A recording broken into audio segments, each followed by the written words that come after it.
മത്തായി എഴുതിയ സുവിശേഷം 27-ാം അധ്യായം 27 മുതലുള്ള വാക്യങ്ങൾ. അനന്തരം നാടുവാഴിയുടെ പടയാളികൾ യേശുവിനെ ആസ്ഥാനത്തേക്ക് കൊണ്ടുപോയി. പട്ടാളത്തെ എല്ലാം അവന്റെ നേരെ വരുത്തി അവന്റെ വസ്ത്രം അഴിച്ച് ഒരു ചുവന്ന മേലങ്കി ധരിപ്പിച്ചു. മുള്ളുകൊണ്ട് ഒരു കിരീടം മെനഞ്ഞ് അവന്റെ തലയിൽ വെച്ചു. വലങ്കയിൽ ഒരു കോലും കൊടുത്തു. അവന്റെ മുമ്പിൽ മുട്ടുകുത്തി, യഹൂദന്മാരുടെ രാജാവേ, ജയ ജയ എന്ന് പരിഹസിച്ചു പറഞ്ഞു.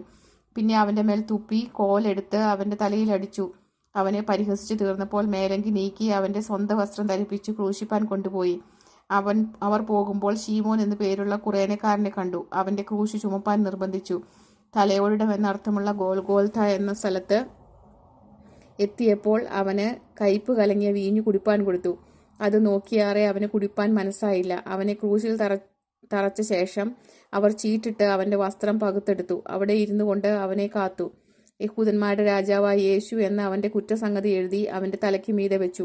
വലത്തും ഇടത്തുമായി 2 കള്ളന്മാരെയും അവനോടുകൂടെ ക്രൂശിച്ചു. കടന്നു പോകുന്നവർ തല കുലുക്കി അവനെ ദുഷിച്ചു. മന്ദിരം പൊളിച്ച് 3 നാൾ കൊണ്ട് പണിയുന്നവനെ, നിന്നെ തന്നെ രക്ഷിക്കുക, ദൈവപുത്രനെങ്കിൽ ക്രൂശിൽ നിന്ന് ഇറങ്ങി വാ എന്ന് പറഞ്ഞു. അങ്ങനെ തന്നെ മഹാപുരോഹിതന്മാരും ശാസ്ത്രിമാരും മൂപ്പന്മാരും പരിഹസിച്ചു.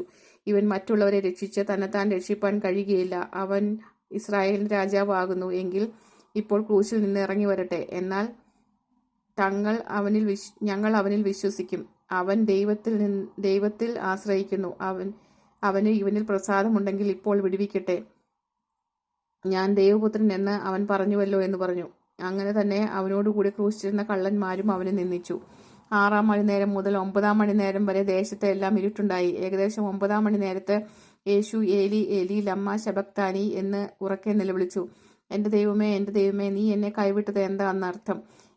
അവിടെ നിന്നിരുന്നവരിൽ ചിലർ ഇത് കേട്ടിട്ട് അവൻ ഏലിയാവെ വിളിക്കുന്നു എന്ന് ഉത്തരം പറഞ്ഞു. ഉടനെ അവരിൽ ഒരുത്തൻ ഓടി ഒരു സ്പോങ് എടുത്ത് പുളിച്ച വീഞ്ഞ് നിറച്ച് ഓടത്തണ്ടിന്മേലാക്കി അവനെ കുടിപ്പാൻ കൊടുത്തു. ശേഷമുള്ളവർ, നിൽക്ക, ഏലിയാവ് അവനെ രക്ഷിപ്പാൻ വരുമോ എന്ന് നോക്കാം എന്ന് പറഞ്ഞു. യേശു പിന്നെയും ഉറക്കെ നിലവിളിച്ചു പ്രാണനെ വിട്ടു. അപ്പോൾ മന്ദിരത്തിലെ തിരശ്ശീല മേൽ തൊട്ട് അടിയോളം 2ആയി ചിന്തിപ്പോയി. ഭൂമി കുലുങ്ങി, പാറകൾ പിളർന്നു, കല്ലറകൾ തുറന്നു.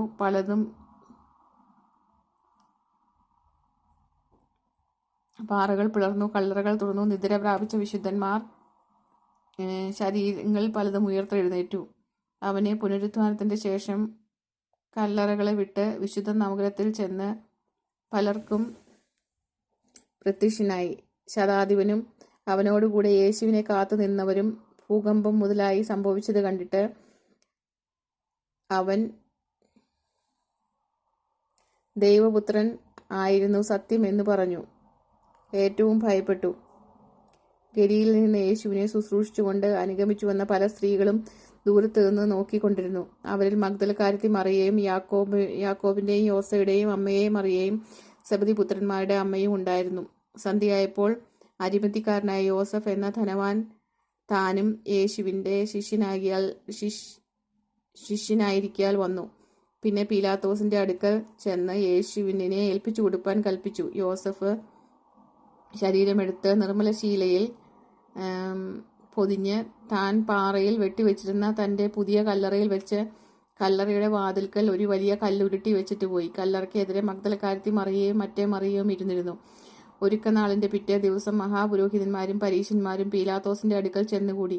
യജമാനനെ, ആ ചതിയൻ ജീവനോടിരിക്കുമ്പോൾ 3 നാൾ കഴിഞ്ഞിട്ട് ഉയർത്തെഴുന്നേൽക്കും എന്ന് പറഞ്ഞ പ്രകാരം അങ്ങനെ ഞങ്ങൾക്ക് ഓർമ്മ വരുന്നു. അതുകൊണ്ട് അവന്റെ ശിഷ്യന്മാർ ചെന്ന് അവനെ മോഷ്ടിച്ചിട്ട് അവൻ മരിച്ചവരുടെ ഇടയിൽ നിന്ന് ഉയർത്തെഴുന്നേറ്റ് എന്ന് ജനത്തോട് പറയുകയും ഒടുവിലത്തെ ചതിവ് മുമ്പിലത്തേതിലും വിഷമമായി തീരുകയും ചെയ്യാതിരിക്കേണ്ടതിന് നാം 3-ാം നാൾ വരെ കല്ലറ ഉറപ്പാക്കുവാൻ കൽപ്പിക്കുക എന്ന് പറഞ്ഞു. പീലാത്തോസ് അവരോട്, കാവൽക്കൂട്ടത്തെ തരാം, പോയി നിങ്ങളാൽ ആകുന്നിടത്തോളം ഉറപ്പ് വരുത്തുവിൻ എന്ന് പറഞ്ഞു.